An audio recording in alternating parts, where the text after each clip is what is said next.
In this video, we are going to cover our final workflow, our data modeling workflow. Now that we have understood our data, we have cleaned our data, and we have enriched our data using feature engineering, we are ready to load in the final dataset, our all alerts dataset, and begin modeling. Before we actually start modeling, we need to split our data into two datasets. One will be our actual sales, or the existing sales data, and the next will be our predicted sales data, where we will predict historical sales using a time series specific ARIMA model. Once we have predicted our sales using the ARIMA model, we can then join together our datasets again to compare the two values. If the actual sales are less than the predicted sales, then we can mark the transaction for review.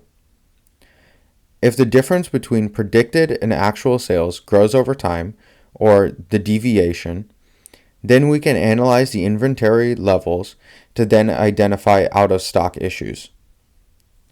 This will help us identify both times and problematic SKUs in stores that have out-of-stock or different shelving issues.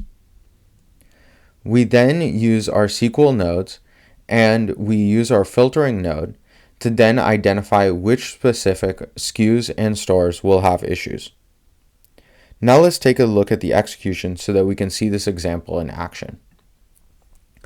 To start off in the execution, we have our model results. This provides all of the relevant information to an ARIMA model in one single place.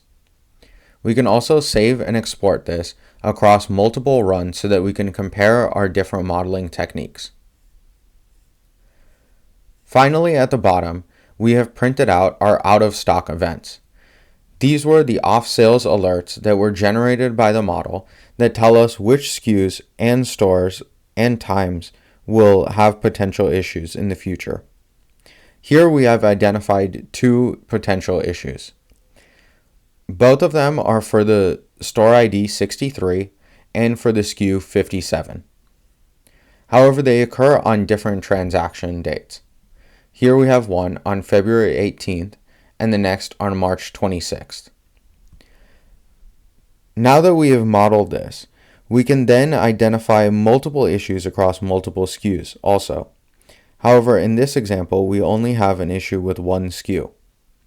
We can use this information to then explore how stocking is done for this particular SKU in this particular store.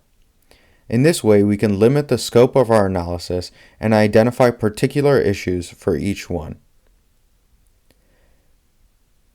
Now that we have completed our modeling step, we will take a look at reports in our next video on how we can make our results more usable in the future. Thank you for listening.